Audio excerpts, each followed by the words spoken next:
Okay, so actually, I just had a chat with a couple people, like with someone in my Discord about this mathematical proof and like sort of good practices in general around proving things like these, and and we kind of basically he pointed out to a very simple thing and a way to prove these, which is even simpler than what I'm trying to do here, and I just wanted to kind of um, you know put it get it in video right away because I will still play with this a little bit now, but I think I'm going to leave it here. Basically, uh, I don't even know if it's. But yeah, I'll do an executive summary video because Brian wanted that. So I'll do a quick one explaining um, sort of what's in the paper, what's in the article, and like and why kind of this makes no sense. So there's a simple way to prove these, basically, and you can see. So I can write this here, right? So the essence comes to basically establishing the fact that uh, can I write with like can I do something like insert I want a text cell markdown. Oh, okay, cool. So it basically comes down to saying, so this is the simplest proof, to be honest. Simplest proof. So this is word, yeah, simplest proof. I mean simplest. I don't know if it will be the simplest, but oh, we'll call it simple proof. Basically,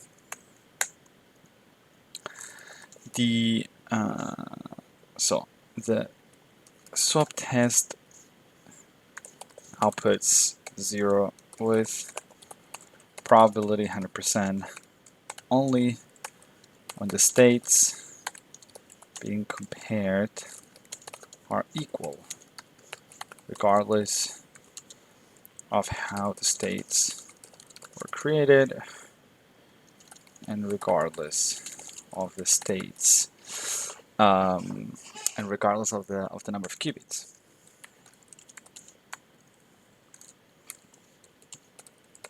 And we talked a little bit about as well the complexity, like what could be a complexity for these, right? And the swap test, my guess, I'm sharing the thoughts with the people in the Discord here. Is the swap test has a complexity of like O to the n.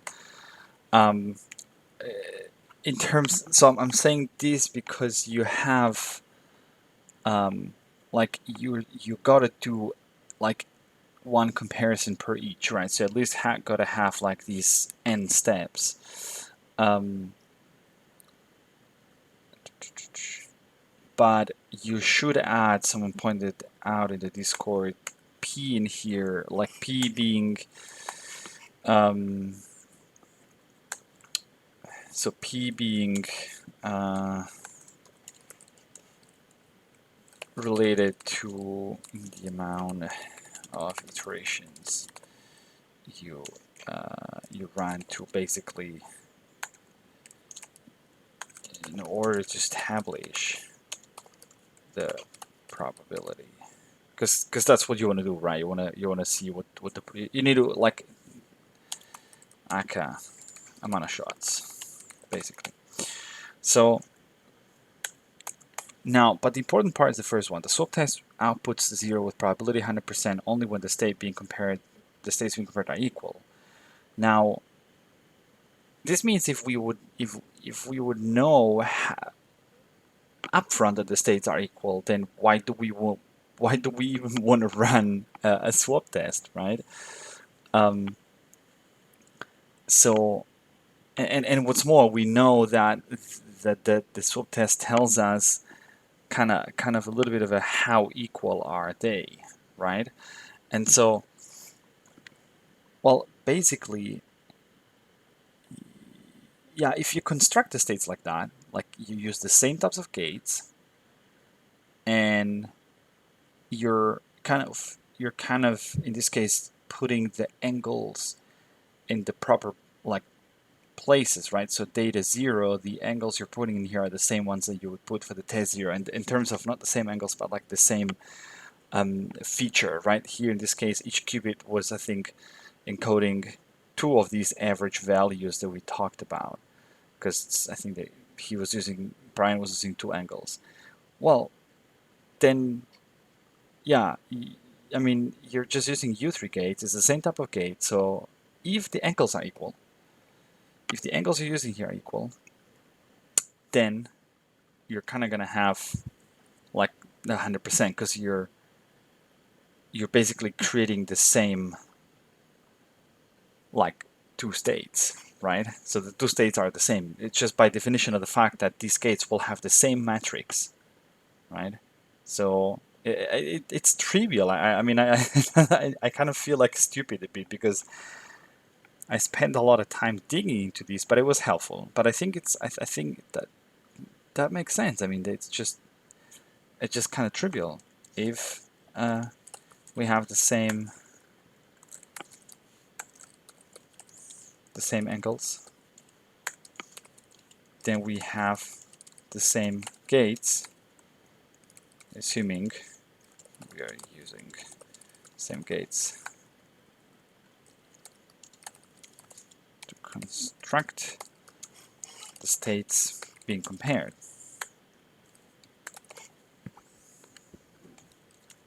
Therefore, this means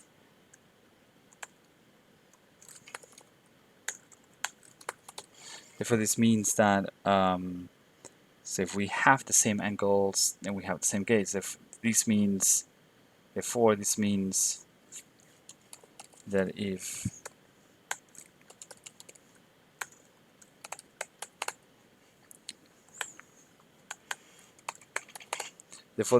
if we compare the angles, we can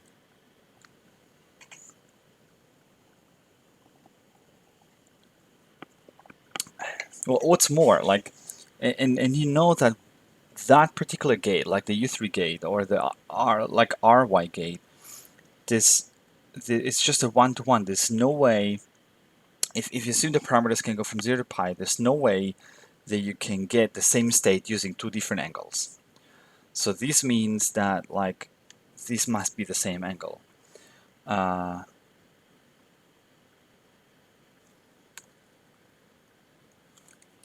It's not determine. It's not determine.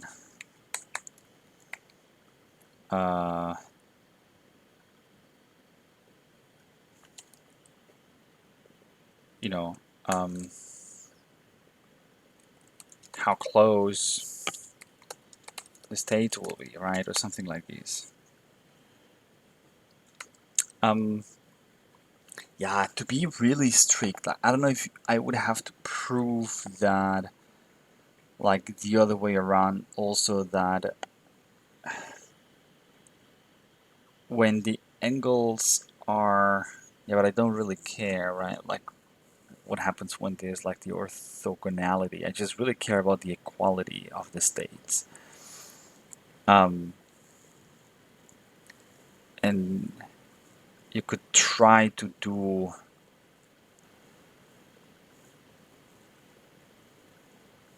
induction. Like, would you need to prove, like, would I need to prove that, like,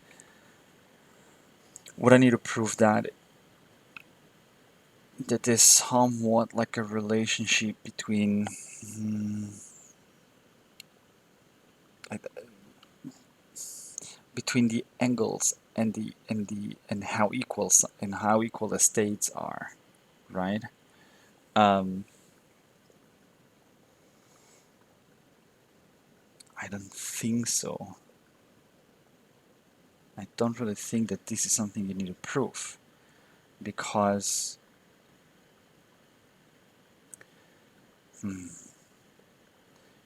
this means that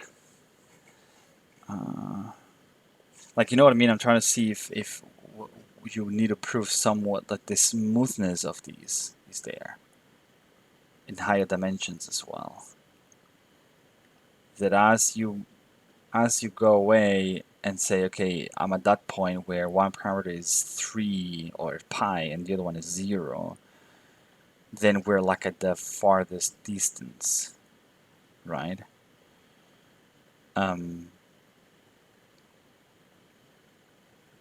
Because that would probably or basically mean that's kind of then, sort of equivalent. But this seems to be obvious. I don't know if there would be a formal way to prove that. I don't think I can.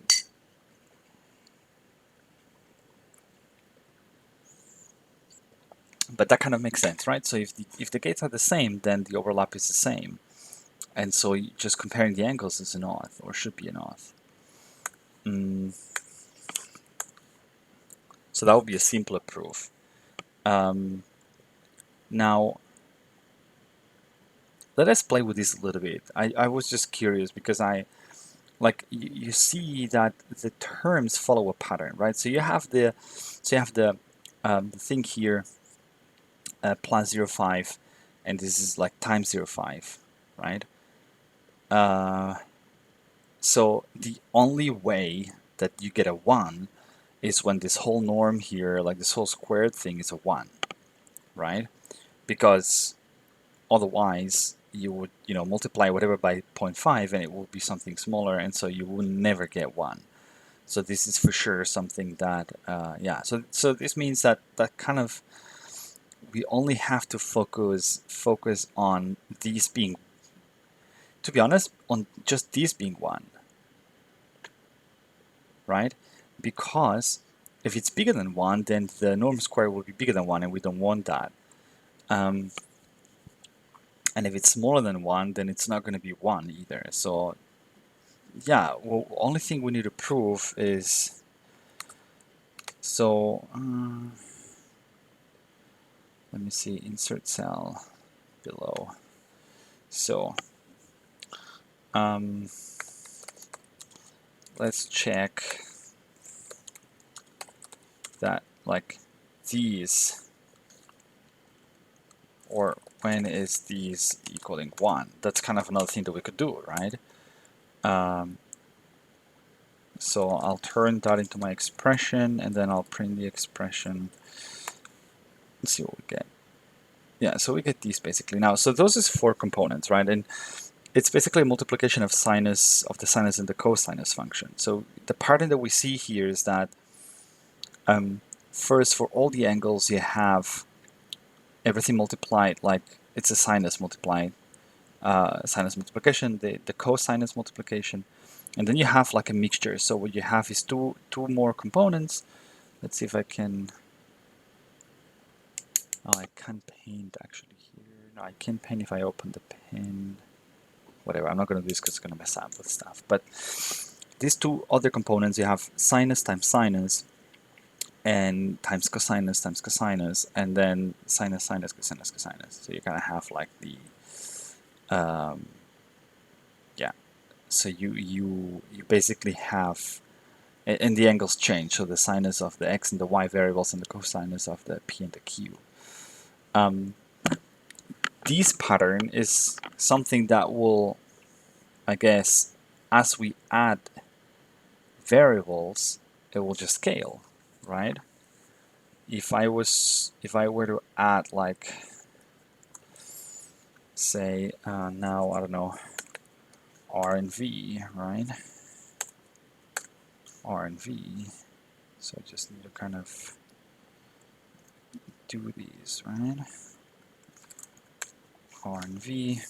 And so you kind of have R and V, R and V,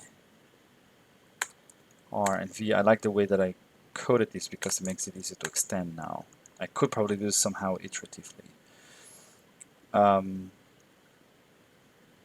And I guess what I would have to do is the tensor product of R y r times this tensor product, so to say, right? It's x p. 1 second, what am I doing?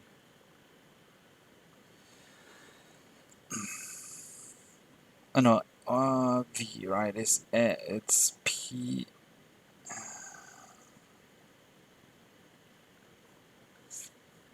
I'll add it here. Just this would be the gates applying to the first qubit and to the second qubit. So pxr, and then you have tensor product ryv, this whole thing, right? So if we do these, then we get like a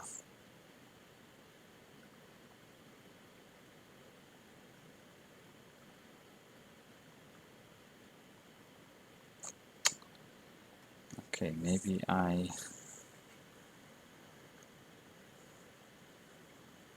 can this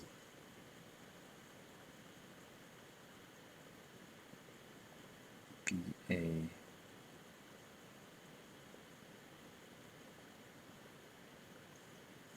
where is the size mismatch? Oh yeah, well, because now we have yeah, because now we basically have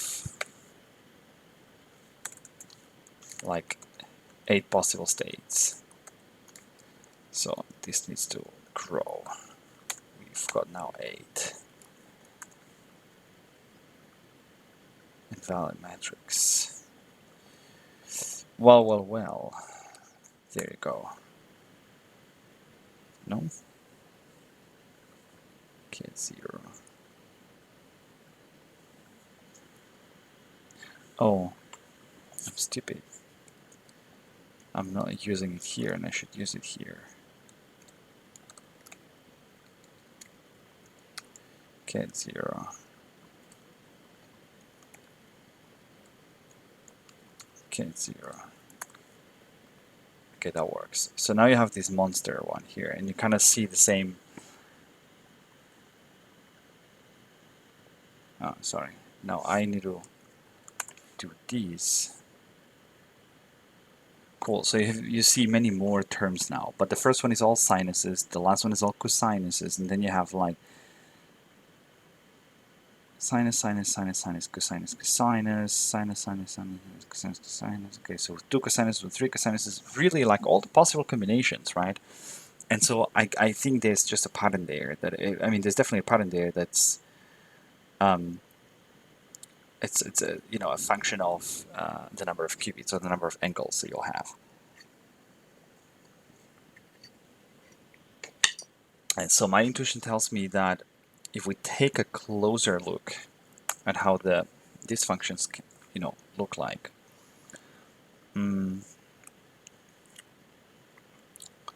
so let's say sinus is basically sorry, this way.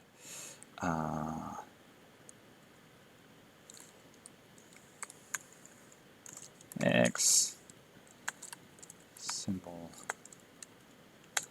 X, and now you have sinus is basically the sinus of X, right? And I say plot sinus. Does this work?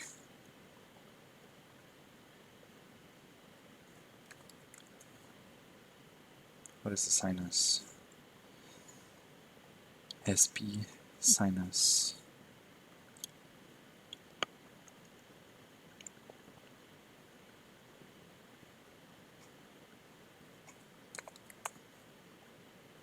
Yeah, so this is the plot of the sinus. Then the cosinus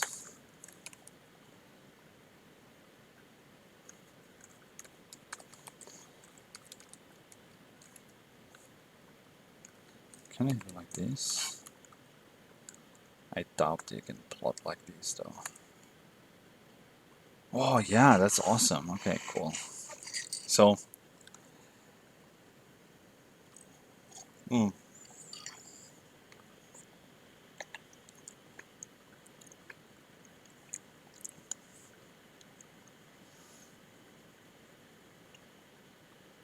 I'm not so sure, but yeah. But the point is, yeah. So when one is 0, the other one is 1, right? And vice versa. And they all go from 1 to -1. That's important. So this means that all these multiplications, right, they won't ever be over 1. That's good. Now we want to make sure that they don't go over 1 because there's, more than 1 here activated somehow. Now, what happens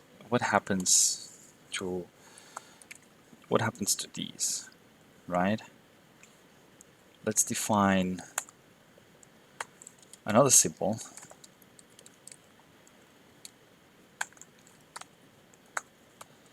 y, and then let's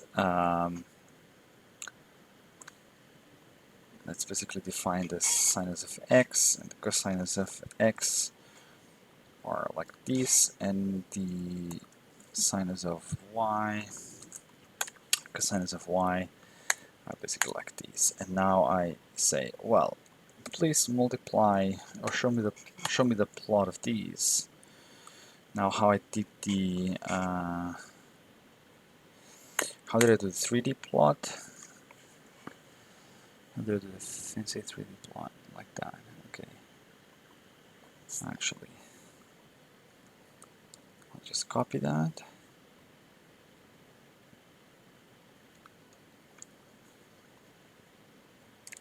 Sinus of x, sinus of y, times sinus of y.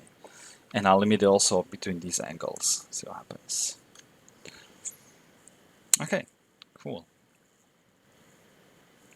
Okay, so what does these mean?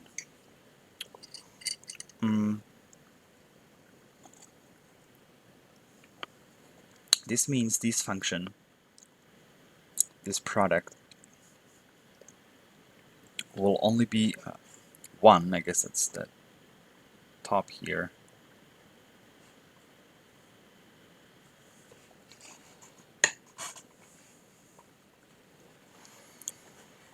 When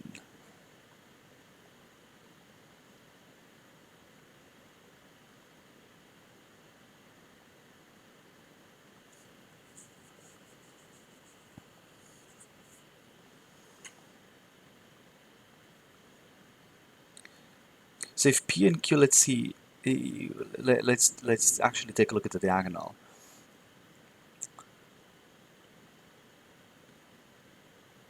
So if x and y are the same, it doesn't always equal to 1, right? But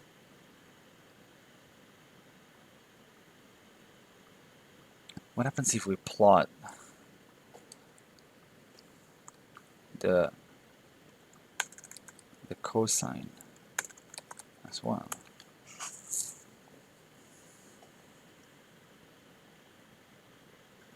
Ugh. Yeah, I think, yeah, it kind of feels like it's sort of the inverse, and not the inverse, not the inverse, but like if you would superpose them, you would actually get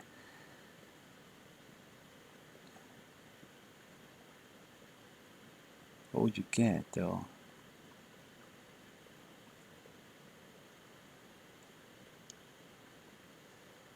Because you start off at 1 and here at 0, right? So this means that this term here, where it's all sinuses, and the last term where it's all cosinuses, kind of enforces the fact that it's 1, right? Now, what's interesting, would be interesting to know is what happens with the sinuses and the cosinus, like the terms in the middle, where there's like, for example, for the case of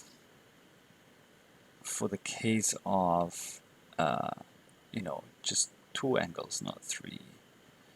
So 2 qubits, whether these terms are basically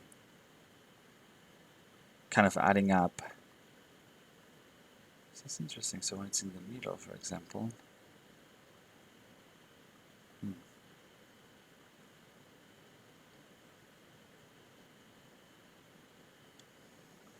Oh, actually we can do that, right? I'm stupid. Well, we can actually plot the sum. That's what we want to do. So what we can do is we can actually plot this function. Stupid. That's the first one. That's the second one. Yeah.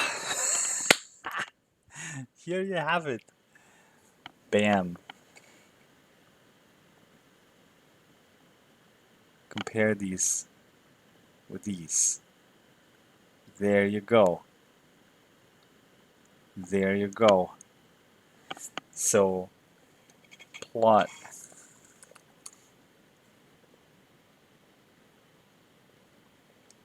How can I call this one? Plot. Probability of 0. Oh, that's 1 qubit, right? So if I run this,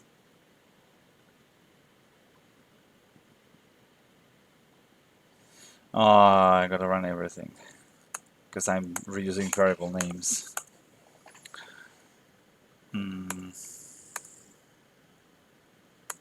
All good. If I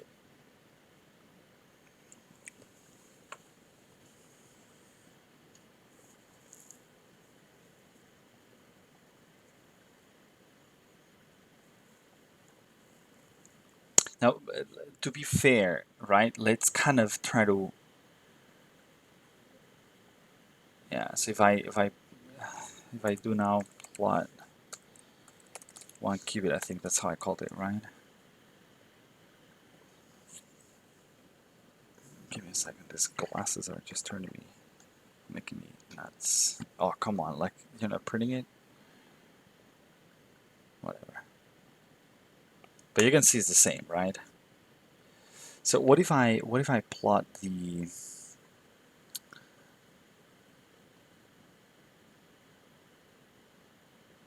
because wait a second, because that was these basically. Yeah, that's these. That's what I'm kind of having here. It sucks that I can't plot a 4-dimensional or 3-dimensional one or 4-dimensional would be the case, right? Because these are the terms. Yeah, but I can actually plot the values. I can output the values. So if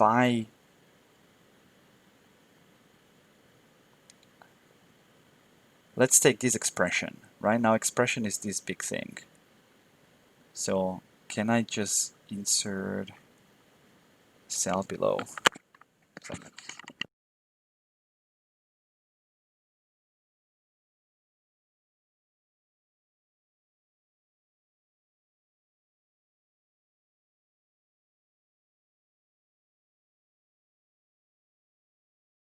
I really wanted to for this video to be just like right under 30 minutes, which I think I'm gonna make it because I think I'm gonna stop it here.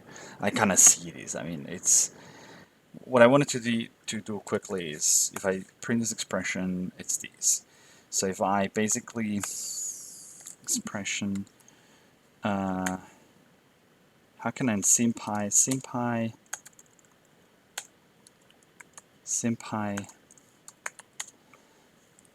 replace symbol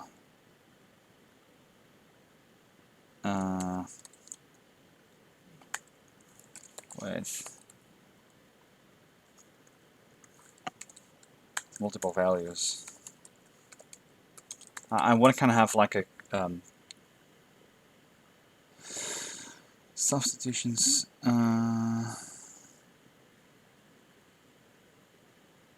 I want to evaluate. I kind of wanted to evaluate the multiple times. Or I probably have to loop. I just probably have to loop, and that's it.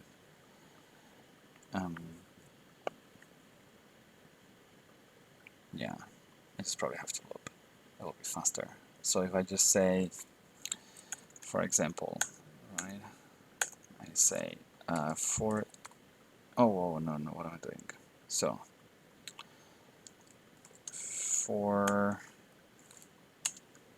I in say range, I don't know, yeah, actually basically 0 to pi, or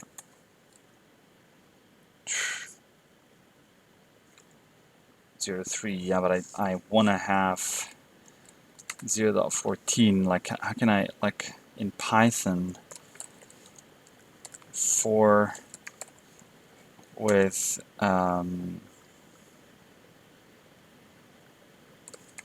decimal steps. Python range with decimal steps, that's what I want to have.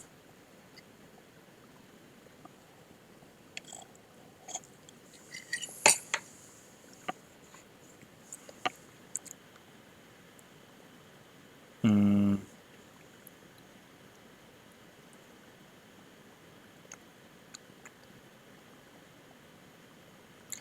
So with the lean space. Okay. How many values I want to have? Okay, cool. That makes sense. So what I can do is I can save in for I in basically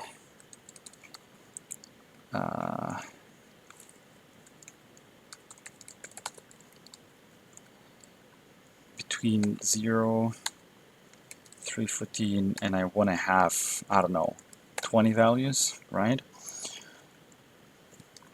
Then the angle is basically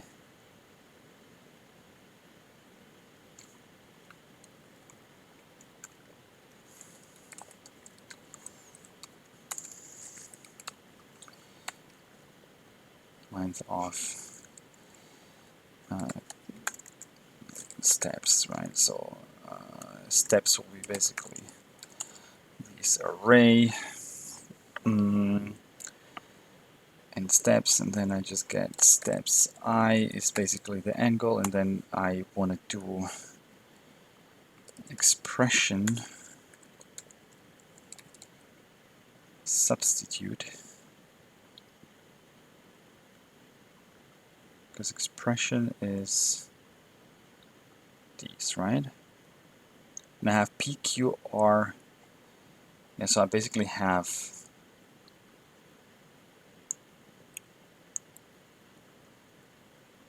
like, yeah, XY PQRV.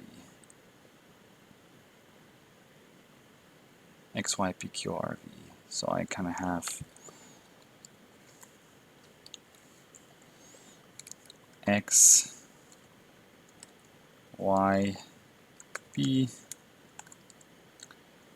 Q, R, V. So we're just gonna print some of the values, right, to see how this works. And it's gonna be angle. So it's gonna be angle. So I'm basically replacing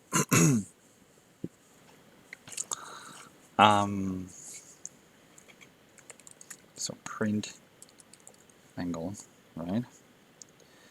And yeah, let's see what happens. Okay, interesting. Oh yeah, that printed the angle, but do I have to print these?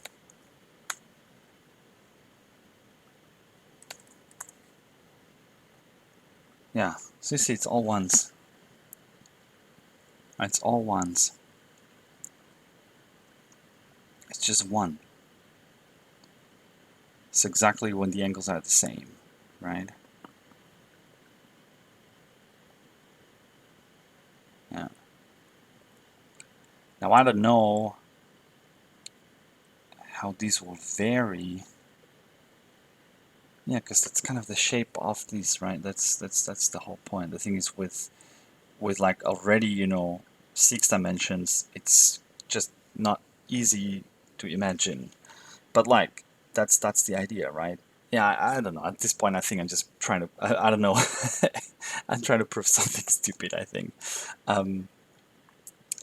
essentially, if the gates are the same, then the states are the same, right? So if the angles are the same, the gates are the same, and therefore comparing the angles, is equivalent to running the swap test. And therefore, you don't need to run the swap test. Um, End of the story, end of the proof. I think I'm gonna stop this, upload it, and then gonna shoot the executive summary right away. Basically, that was it, I guess.